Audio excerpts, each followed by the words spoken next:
everybody. Welcome to NorCal Sports Network.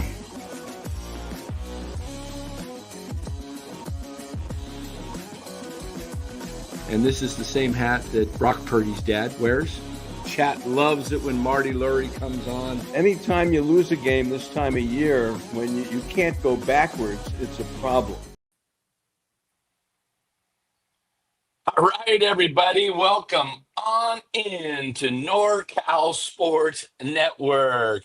Live from the Philippines, the Giants win it 15-8. It's a slugfest lately here at Oracle Park as the Giants stretch their winning streak to 6 games. Before we get into all this, let us thank our sponsor of the show, Chapman Law Group. Chapman Law Group, located in Marin, licensed in all of California. Make sure you give Chapman Law Group a call for all your legal needs, especially if you've got a personal injury situation. Don't settle with that insurance company before talking to Chapman Law Group. Give them a call at 415-613-9483. Let them know NorCal Sports Network sent you. All right, Dallas, team's playing the best baseball since the first 2 weeks of the season. They've won 6 in a row. They're a game under 500. What do you attribute all this to? It's hard to say. Maybe being out of it, the pressure's off, and you can kind of just relax, and you don't having to grind so hard could be part of it. But it's weird. It's like I don't recognize this team. It's been a crazy few games, and tonight was no different. It was Robbie Ray really didn't have it tonight, but it didn't matter. They just kept hitting runs, adding more on. They scored in all but 1 inning, huh? Wow. Yeah. Crazy. So they were just on fire, top to bottom, and kind of a fun game because it's just such a polar opposite from what we've been used to, where they just can't get a hit. They can't. It's the most frustrating baseball we watched for 6 weeks, 7 weeks, something like that. And now, they were 8 for 17 with runners in scoring position. Like half the time they're getting the big hit. So, crazy. And guys are hitting the ball. Matos and Adamas tonight. And there's one other person had a big night at the plate. Dom Smith. Dom Smith. There you go. Yeah. In fact, why don't we get to our players of the game and then break down the game for us? Go ahead first. Tell me who your 3 guys are. Well, I think you named him. I think Dom Smith was with the 4 RBIs. Got to hit one to him. But Matos 4 for 5 with scored 3 runs.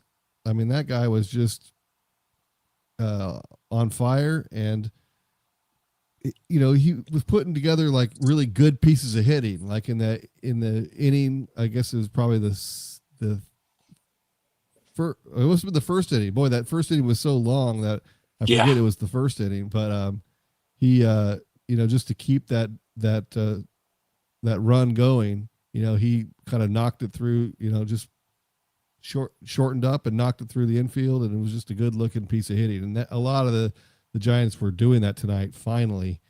So Matos is number 2, and then Willie Adames, he 4 for 6, just heck of a game. So scored 3 runs. Yeah, man, he was really came to play today. And then Dom Smith put one in the water. Little drink for Dom Smith tonight. Yeah, that was a no-doubter. He hit that and just watched it, and then splash hit number 107. So there we go. Good for him. Yeah, everyone got in on the action. Like right, everyone had got a hit, and then except Bailey at one point in the game, and then even Bailey got a hit. So every single player in the lineup had at least one hit. Yeah, it's interesting because the 3 players of the game, I would probably go with the same ones, but I got to give Chapman some credit. He's playing excellent defense. He made some nice plays at third tonight. They're just playing really good baseball all of a sudden, 6 in a row. The problem is a lot of people are getting excited, but the Mets have started winning quite a bit too. The Giants, in all of this 6-game streak of winning, they've only gained 1 game on the Mets in the standings. They're still 6 out. Yeah, So they're going to need some help if they want to, have a chance at this. But I wouldn't even worry about that if I was the Giants at this point. Just go out there and try to win that day, each day. And then maybe 12 games from now, you've won 10 out of 12 and you're right back in the race. But at this point, having to look at, hope the Mets lose. How many games is it? 6 or 7 right now? Yeah, they're 6 out, but 7 really because of the tiebreaker. So the Giants have to lose 7 more than the the Mets have to lose 7 more is a way to put it than the Giants. Right. Now that's possible that the Mets have 27 left. Okay, I said last night in one of the comments that the Giants would have to go something like 20-8 in their final 28. Well, they're 1-0 now. And the Mets would have to go like 13-15. I could see the Mets with their schedule. They do have a tougher schedule. It's not easy. They've got Cincinnati on the schedule. They've got Atlanta. They've got the Cubs. They've got some tough teams. I think I can't remember if it was Milwaukee on there as well. But whatever the Mets have, but the Giants winning 20 out of their last 28, which really would be 25 out of 33 because they had a 5-game winning streak going in to today. So for the Giants that would give the Giants 86 wins. They have to go 19-8, the Giants, in their final 27 to get to 86 wins. They are 67-68 right now. But Dallas, how often have we seen the Giants do this over the last several years? They go up, they go down, they come back up, they go down. This is kind of their history. They're not a team that wins 5 out of 7 and then loses a couple and then wins 4 out of 7. They don't just hang in there at 15, 18 over 500. They go 4 or 5 over, sometimes 8 over, then they fall back. And it's really frustrating. So enjoy this because, they're hitting. And the other thing is you got to say the weather's been great this week at the home yard and the ball's flying and the Giants are hitting. If it gets cooler their next homestand, do the Giants go back to scoring 1 to 3 runs a game? Or I should put a 0 in there, 0 to 3 runs a game. I don't think we could blame too much of it on the weather. I mean, obviously the ball flies better, but it would fly better for the other team too. So, we're just seeing a lot better at bats. We were seeing exercises in futility with all the strikeouts, and they can't put the ball in play, and they can't. They're just having trouble making contact, and they're swinging wildly. And now they're in a groove where maybe it's confidence. I don't know what the change is, but the at bats look so much better now. And they are getting a couple of lucky breaks here and there, but it's just a whole different team. And you hope they can prolong this win streak. But all year, this has been the tale of hot streak, cold streak, hot streak, cold streak. We've come in the show multiple times and just been high on life. We were winning all these close games and everything's going good. And then we've had stretches where they play like crap and we're down in the dumps, and then they hit that stretch where they were bad for 2 months almost, and that really just was the dagger. It would be better, like you mentioned, if they just played a little more consistency. You didn't have the huge highs and the huge lows, and the lows are always longer than the highs, and that's that's a problem. But if they could just play a little more consistently, play good baseball. And maybe you lose some and win some, but if you could avoid those prolonged slumps, that would be they'd be a much better team. So you hope this can continue.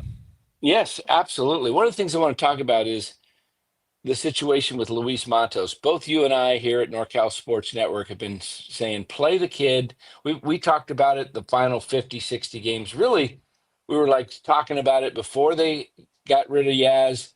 But then most definitely after they traded Yaz, it was like, okay, here we go. Let's see what Matos can do full time. Give him his at-bats, because we get a lot of flack, frankly, from a lot of fans who watch Matos get 6 at bats in a week, spread out over 6 games, plays one game, goes 0 for 4, gets the pinch hit, doesn't get a hit, comes up, plays another game, maybe goes 0 for 3, whatever. And it's like, he's a bust.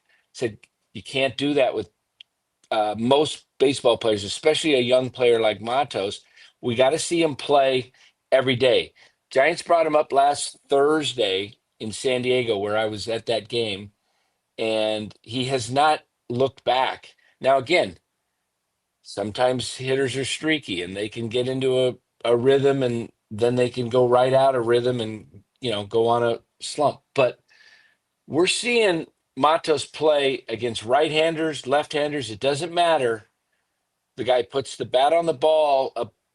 Probably 80% of his at-bats end up with contact. And that's something we've talked about. Giants don't have a lot of contact hitters. Do you think what we're seeing right now in Matos, is this the Luis Matos?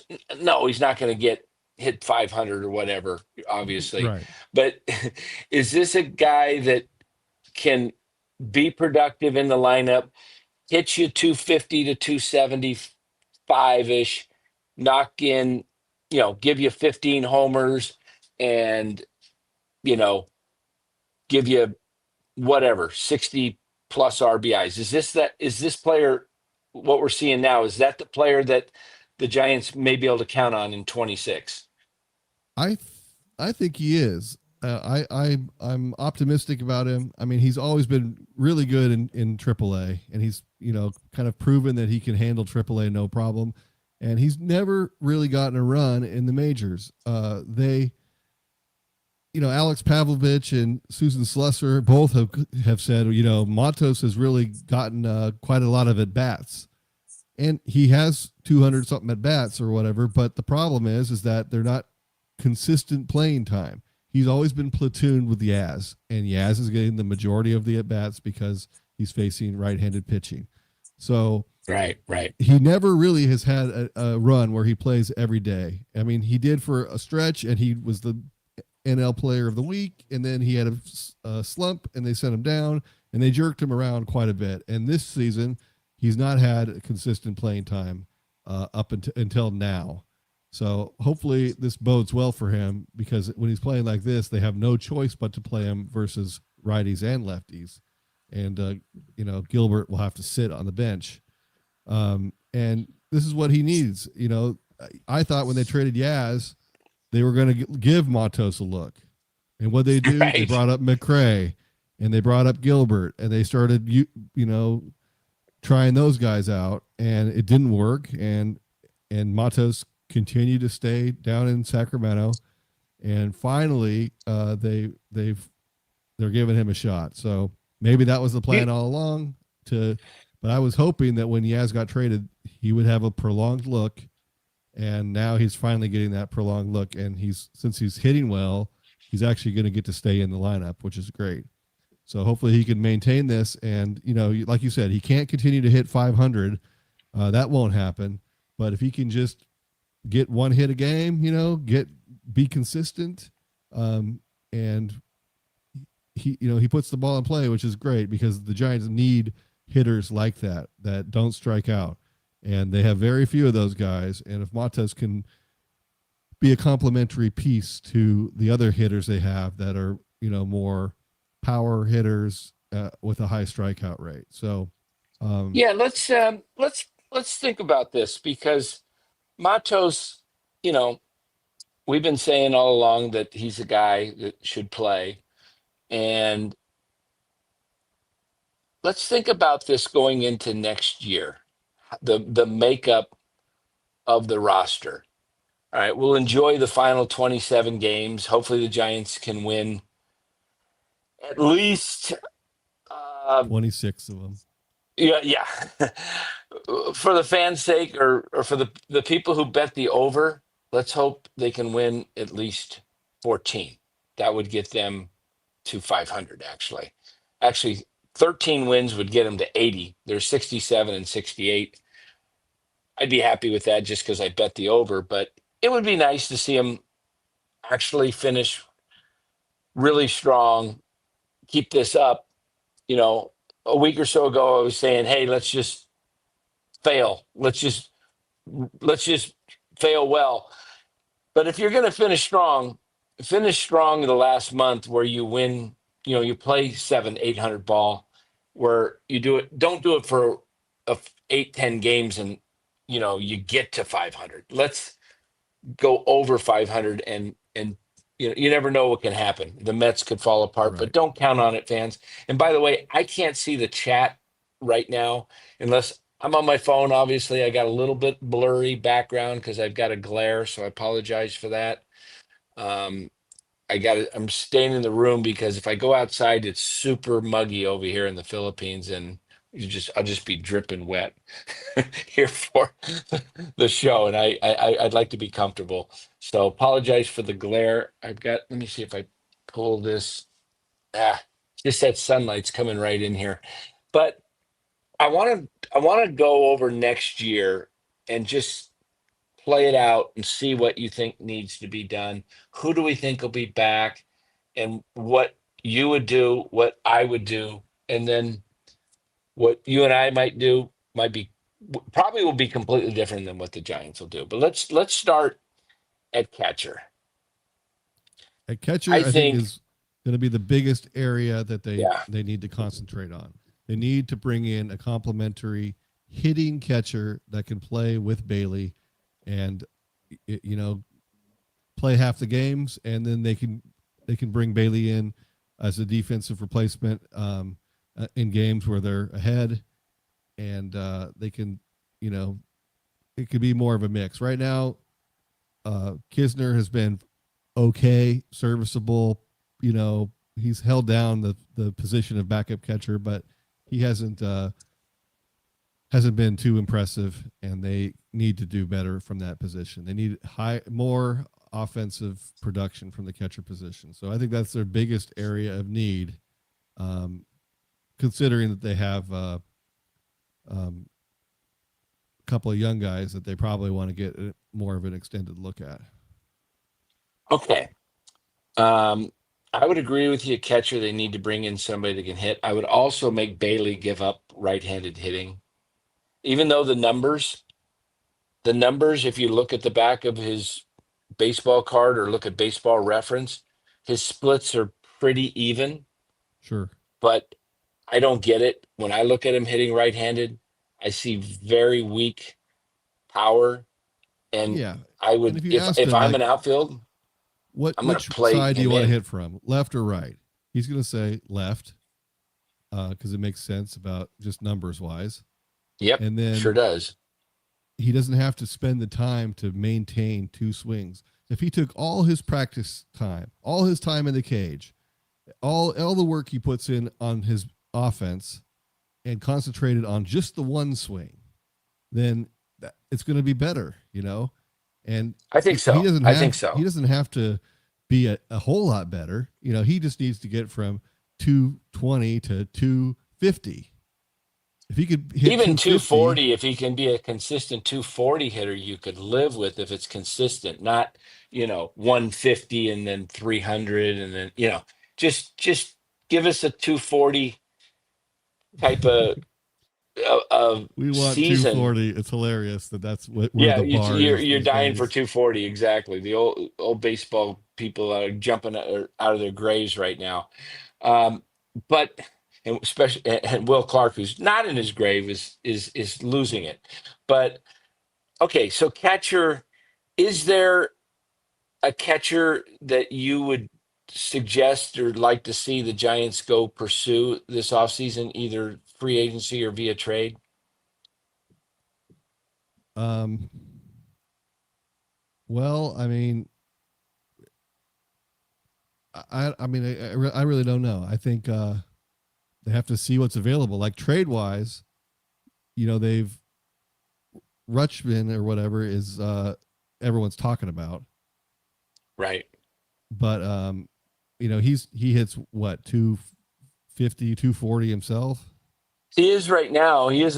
He's also a switch hitter, but his OPS has actually come down the last 3 years, each of the last 3 years. So, but I still think he's better than Bailey as far as a hitter goes. But you got to find somebody that can actually make contact at the plate. You can't have Bailey coming up Career with runners in scoring position. 256. Yeah, what does he strike out? What you take the 345 out of divide it by his number of plate appearances. Yeah, here.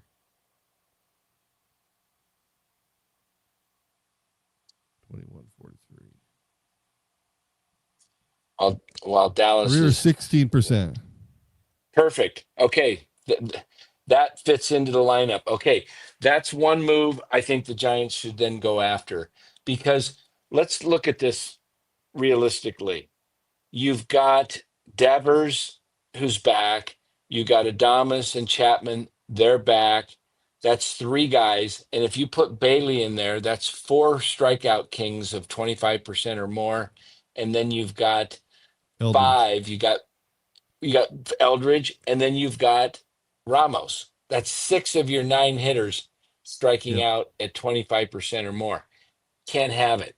So you gotta get at least four. You got to split that in half, and you got to have the lineup so guys are making contact and moving the runners along. And look, we see what happens when the ball gets put in play. Good things happen. Either it finds a hole, it goes over the fence, or there's an error, or there's a sac fly, or a force out where runners move up, possibly score. We know that when you strike out, nothing good happens. It's just all downhill unless it's a strikeout and a pass ball, right? And you get to advance that way, but that's rare in baseball. So first base, I think next year first base is Devers' job, and I'm okay with that. I think you're going to have to spot start Eldridge, give him and Devers, kind of platoon them, so to speak, Yes. at DH and first base. So Right. that I think it's you're not platooning lefty righty, but at least you're giving guys enough rest so that they're all going to be able to make it the whole way. right. Right. So I think we're good there. Second base, a lot of people still have question marks. I'm okay moving Casey there full time. He didn't look good tonight at the plate. Got fooled on a couple of sliders that broke away at the last minute. You don't want to see that from him, that old chase swing and miss, but he was protecting the plate with two strikes. But still, you don't want to see the strikeouts. You want to see his batting average is dipped, I think, to like 239. You want Yeah. to see Casey up above 255, 260 range, The where one I hit think he he had could. though, I really liked. Like he Yeah, hit the it the other base hit. way, between the 3 and 4 hole, and kind of went with what they gave him, and had a nice base hit. So Was that I did tonight like or what I last saw. night? That Was was, I I thought think, he hit it to tonight. left field. I thought he hit it to left field, and Devers was on second, and he couldn't score because the It's possible. ball. I can't remember. Maybe I'm mixing the two up myself. But at any rate, Casey's. Uh, that's a position that they might look to improve if you could get a super contact hitter. Um, we'll see. Adamas at short looks locked in there unless they go out and get a Bo Bichette in the offseason and they decide to move Adamas to second and decide that maybe some team wants a really strong third baseman that they need, and Casey becomes available to there, that you can add another piece that might be get moved I'm wondering about Ramos. Does he fit into this team when we talk about all the guys that strike out at 25% or more? Do you look to, I mean, I love Elliot Ramos. I think he's still young enough. He's still growing. He's one of my favorite players. But if you can get the right type of player that comes back in a deal, do you move off of Ramos? Because if you moved Matos, for example, now who you replacing him with? Another strikeout guy? I mean, they've got to find guys that make contact. Right. That is that's someone they could move if they got the right deal for him. But Matos at this point is still unproven. You know, he's looking good right now, Right. but I don't think anyone feels comfortable trading Ramos and then throwing Matos in left field. And then Plus, that right would break field. our left field streak next year. We got to stop that. That has to end, yeah. But That's they do huge priority. right, but they do need to improve on some other position. They can improve at catcher, great, but I don't think they're gonna say, sorry, Casey, you're out. I think they're gonna give him a shot at second base. So that only leaves an outfield position to fill, which might be Matos. So who else are you gonna bring in here? It's they might have to move somebody just to get that higher batting average, higher lower strikeout rate, and get kind of even up those sides of the ledger. Yeah, starting pitching is also a huge need next year, Dallas. Absolutely. You got Webb and Ray on the final year of his deal, who'll be a free agent. So I think if you're going to bring Ray back for next year, which most likely they will, so you got Webb and Ray, you've got to go out and get, I think they need probably 3 starters, whether that's through trade or free agency. I don't think you can have enough starters. And Yeah, you're going to have Wisenhunt that looks like he may be in the rotation. We don't know about Birdsong. Roop should be okay. He'll be back. It's not an arm situation with him where he hurt his knee? Yeah, he hurt his knee, right? Yeah. Twisted. Yeah, Okay. bone bruise. So that's something he might even see him at the end of the year. Okay, we're good with Roop. So we got 3 starters. I said 3, but a minimum of 2 new starters that Right. you got to have. In my view, you should have 7 starters. And I'm not talking as my 6th and 7th guys like Keaton Wynn and Tristan Beck. I don't want that. I'm talking Birdsong guys. could be one of those. Yeah, Birdsong could be one. Wisenhunt, that type of thing. Okay. I would be even okay with a Verlander if he comes back on another 1-year deal, but he's just there for innings and Sure. Well, what they really need is to sign a legit number 2 or number 3 starter for 3 years. If they can somehow make that happen. Probably it's tough because pitchers demand a lot of money and you have to go 4 years and hopefully not 5 years, but they need to get another pitcher that you have tied up for a while in the pipeline so that if you lose Robbie Ray to free agency, then you're only down one guy. You can replace him, but if they sign somebody, a couple guys to 1-year deals or whatever, then first, they're probably not that good because they're only getting a 1-year deal. And second, you're going to have just 2 or 3 starting pitchers the next year, and you'll have a lot more holes to fill. So if they can get a legit starter and then somebody else that's a number 4 or 5 fill in, or another young guy that has potential that can go into the mix with Birdsong, Wisenhunt, this other guy, you could have 3 guys to fill 1 spot or 2 spots so that, one of them's not going to work out. Wisenhunt is either not going to work out or Birdsong is still going to continue to struggle for some reason. I don't foresee that happening, but it could happen, obviously. So you have to understand that some of these young guys are going to have setbacks. They're going to have injuries. They're going to have, bad seasons or slow going or lose command. All that can happen. So you do need depth in the starting rotation. They're not going to be able to, we've already been through the whole lineup. They're not going to be able to improve their hitting, their offense that much. You get a catcher, you get a right fielder, maybe a second baseman. There's like 3 places you can fill in guys, and there's not that many great people available. So it's kind of a slow year for the free agents. So what they can improve is the pitching, and they have to roll it back out like they did this year. They said our pitching we're going to rely on pitching and defense, and they started out that way, and they had the best staff in baseball for the first couple of months before Birdsong lost it. They traded a couple guys, and then people started losing it, and injuries crept up, and so a lot of things happen to derail that, but they have to keep that same mentality. They need to focus on the starting pitching, because no matter what, you're gonna this next year, maybe they're not going to hit like this next year. They're going to go through stretches. You might start off hot. You might go through some bad months, where you're not putting runs on the board.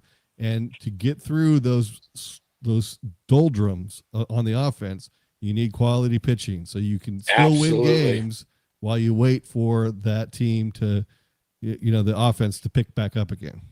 Yeah, absolutely. And speaking of injuries, and what may be a glaring hole, which was a strength for the Giants the first half of the season, was the bullpen.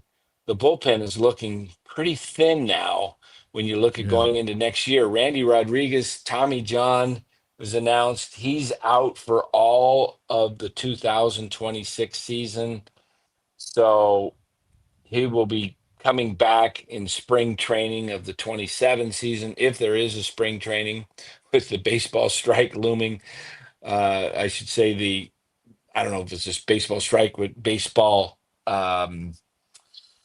conflict or whatever, labor war.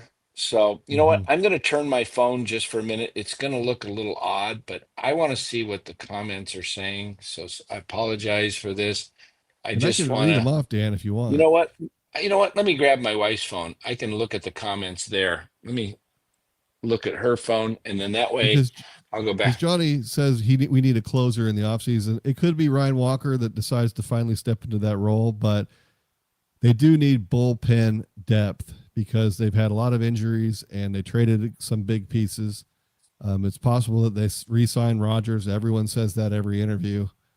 Tyler Rogers could be coming back, but they do need the back end of that bullpen. The 8th and 9th inning, they have some holes to fill there.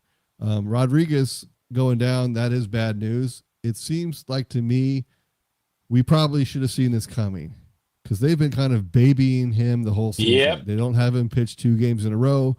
There's always been something there where they're like a little bit afraid of taxing him. Like maybe they knew this might be on the horizon, and then finally it kind of pushed it over the edge, the injury. Right. I was concerned about that. I says, you can't count on a closer that's not available 2 days in a row. He can't be the closer. They probably should have just, left him in the role that he was in, which was a fireman. That's where he was the greatest at, is coming out, putting out fires. He wasn't always that effective starting an inning. He really shined when he'd come in with runners on first and second or bases loaded, 1 out, and he somehow get out of the jam. But that's going to be an issue next year because you've lost Duvall, you've lost Rogers, now you've lost Rodriguez. You really lost 3/4 of the back end of your bullpen. And Ryan Walker was very shaky this year in the closer role before he lost it. And then Duvall, of course, has been shipped off to the Yankees, where who knows how long he'll last there. But I'm looking at some of these comments. Father of Man 25? 25. Yeah. He says in here that Matos shows so much ability. It's ridiculous to hear people talk about him negatively. He just turned 23. Exactly. Exactly, Father Man 25. This is what I don't understand. The Giants, fans that think a guy like him is just a bust when he never got any consistent playing time in the last two seasons. He got that one run in 23 season where he won Player of the Week. Was that 23 or was that last year? I last year. can't even. Oh, it was last year. Okay, he got that couple of weeks. He was scorching hot for a week, and then he was ice cold for another week, and then Farhan just says, "Okay, you're done," and he never came back up and got another consistent run until last week. Right. Yeah. So this has been mind-boggling to me. I've always said I don't know if he's the answer, but you got to find out. Yep. And at least they're going to give him, it looks like 35 games. I would have preferred 50 to 60 because I think you get a better idea of somebody. But 35, if nothing else, if they still decide they don't want him and he plays well, at least they can say we increased his value. Okay. Yeah. For an off-season deal. What do you think the Giants are going to do, Dallas, with Marco Luciano? Are we going to see him next week in September as one of the two guys that comes up, or is his days over as a Giant? That's a tough question because a lot of people would like to see him, but from what I've heard, his outfield defense is not major league ready. And so he would be a liability out there. You could bring him in DH, if you have decided that you're not bringing up Eldridge, then you could let him hit, play DH and hit and see if he can get hot and maybe increase his trade value for the offseason. If he can kind of show that he can hit major league pitching. Otherwise, spring training, I don't think anything's going to change as far as him competing for a job. He could come to spring training and he'll be there, but I just think his days as a Giant are numbered. And probably the Giants realize that because we haven't seen him. And it's interesting. We may see him, but they might have somebody else they want to take a look at.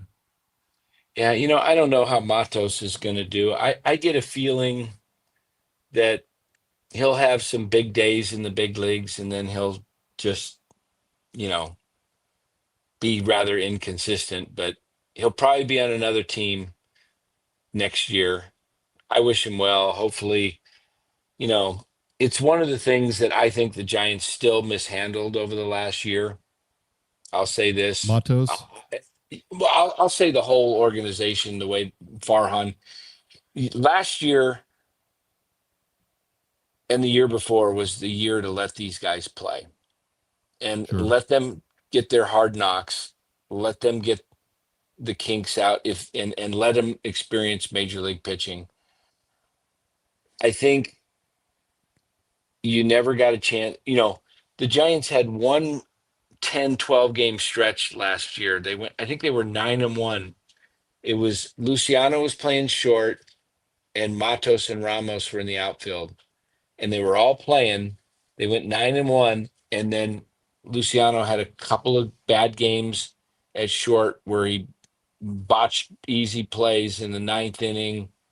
And then they ended it, even though he was running the bases well.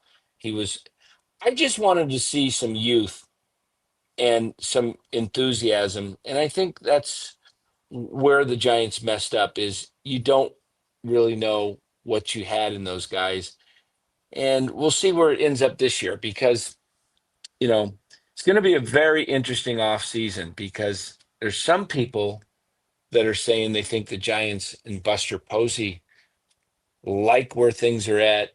There's a lot of reports that I was reading. Posey has a lot of love for Patrick Bailey. And,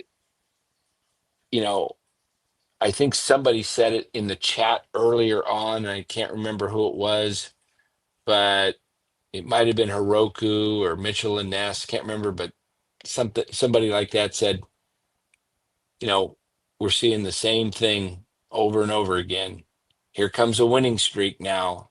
And if they somehow finish the season out decently and get to 500 or in that neighborhood, everybody's going to say, oh, look, we're back. This team just needs to just do this on a consistent basis, play this kind of ball, and they'll run it back, and they'll run it back with the same coaching, and everything will be similar. I don't know. That's kind of, I don't want to see the same team back next year. There's got to be a couple new pieces There in the has to be. lineup. But I think Posey realizes that. He knows no matter how this season finishes, I mean, unless they make the playoffs and they win a series or something, then obviously you have to maybe reassess things. But it's not going to happen. So the season's going to be end up a disappointment. We're going to finish lower than what we thought we were going to at the beginning, and probably won't even improve over last season. That's a failure, especially since he spent a lot more money this year, trading for Devers and signing Adames. And so it's when you add more pieces and they don't come through, then you have to reassess something. So it's either going to be, at a minimum, the hitting coaches, they add more pieces, they bring in another catcher, they address the weakest links on the team, and then go ahead and try it again. But it could be more extreme than that. It could be they trade a Ramos. It could be they fire Melvin and bring in somebody else. So it's going to be an interesting offseason for sure. And then going back to your Matos, he's only 23. I mean, he's still at that stage in his career where this is where he would start to show the production. If boy, my light just went off. If he was The season's over. Turn out the lights. This is where he's going to have to make it or break it, and so hopefully this is where it's starting to click for him, and he can get it going and earn himself a spot on this 26-man roster next year. Yeah. I've always loved Luis Matos, from the time I saw him in the Arizona Fall League, and just, speaking to him, he's got a really desire to be successful. He really believes he's, an excellent ball player. And I think he is. I think he's got, I see Father of Man 25 says Matos is so smooth in the outfield, base running, his swing. He is a ball player. I do think he's a ball player. I think Luis Matos, they have something there. And, putting him in right field is the everyday job, may be something. Look, the Giants may suffer and say we're not going to get as much power out of right field that we would if we went out and found somebody else. They thought Yaz was a power hitter. Look, I think Matos can hit you 15 to 20 home runs a season. That's not his strength. What Matos needs to do is just hit the ball hard, gap to gap, and go the opposite way, as he did the other day with the right field blast off the brick wall. You see him do that. That's when Matos is playing his best, when he just goes with it and just doesn't try and hit the long ball. The long balls will come because of his swing. He's got a swing that is more conducive to contact.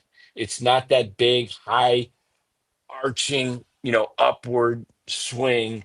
It's more of a, flat swing, which is how you hit the ball line drives, is, get solid backspin on the ball when you hit it hard right off the meat of the bat. Stop trying to everybody uppercut. I'd love to see Jung-Hoo Lee do that more often too. There's times I see Absolutely. Lee swing upward like he's golfing almost. I mean, dude, you're not a power hitter, and quit trying to be a power quit trying to knock it out of the park, especially at home. Just slap the ball around, and Jung-Hoo Lee can be a very effective. I think the lineup should look like this next year. If you want, let's just base it on what they got. I would go Jung-Hoo Lee leading off. Matos would bat second. Third would be Devers. Fourth, right now with the current team, I would go Ramos. Fifth, trying to think of the rest of the lineup, I would go Adames. Sixth, I'd probably go Casey, and seventh, Chapman. Yep. Eight, I would go, what are we missing? DH. Oh, gosh, we got Eldridge. Let's back that up. Hold on. Let me move that. I forgot the DH. I always go positions. I'm so used to position. I didn't have a DH growing up, and until the National League did it 5 years ago or whatever. I've always been a National League guy. Let's start this over. First, we're going to go Lee. Second, Matos. Third, Devers. Fourth, Ramos. Fifth, Eldridge. Sixth, Smith. Seventh, Chapman. Eighth, we got a catcher left. And did we get Adames in there? Did I forget Adames? I think I missed him this time. Let me back up one more time. All right. It's 2:21 in the afternoon Saturday where I'm at right now. So, and I'm not on 2:21 afternoon time. I'm on whatever time it is back home. What is it? 11:21 at night. Yeah, Friday night. So sorry about that. Lee, Matos, Devers, 3, 4, Eldridge, 5, Adames, 6, Smith, 7, Chapman. I still got catcher, and what else am I missing? Ramos, right? Yeah. I missed Ramos. I guess wow, Ramos that far down. You know what? Let's move Schmidt and Ramos. Let's flip those guys. Let's put Ramos 6, Chapman 7, Schmidt 8, Bailey 9. How's that?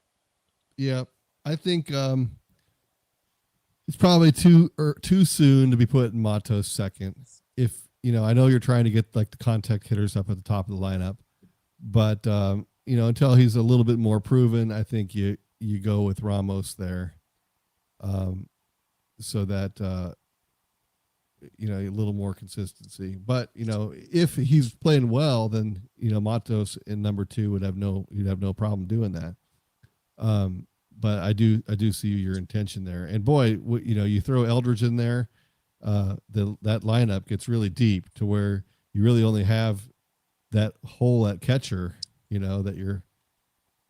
Yeah, I think the only problem. why I like Matos at second hole is because he can move guys along. I'm also okay with flipping Matos a little further down in the order, around 5th or 6th, because he does make contact when runners are on base.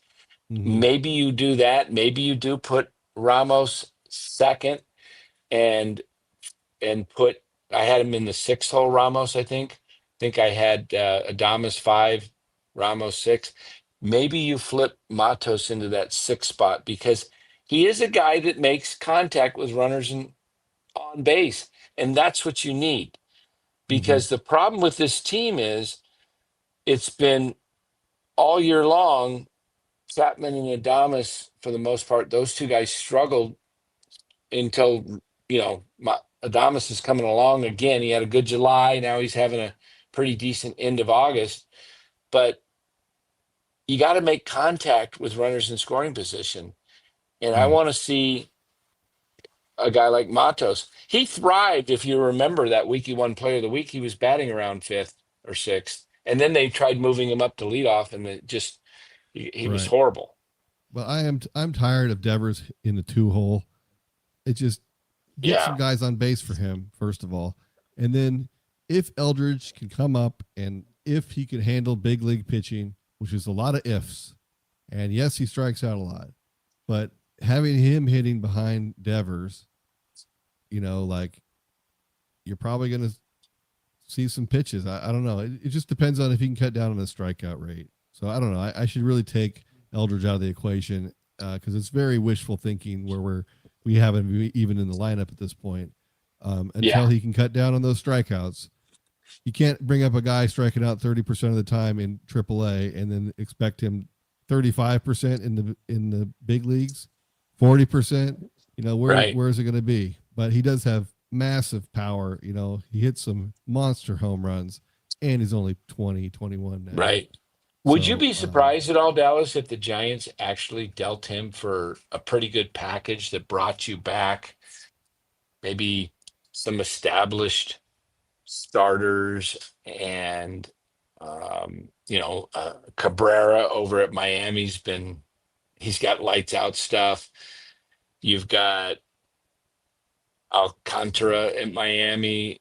I mean, if you can get like two really good starting pitchers and maybe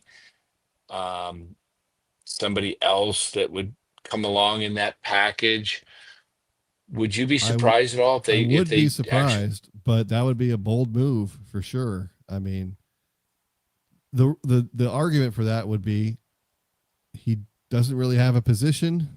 He's playing first base, but he's still a long way away from being an everyday first baseman from all accounts. People are continuing to work with him. JT Snow's in Sacramento working with him, but I don't know. It might be a longer road for that. And now you've got Devers wanting to play first every day. So you're going to have a 21-year-old kid being a DH most of the time. I mean, that's just not ideal. So, there's reasons why. And then the high strikeout percentage.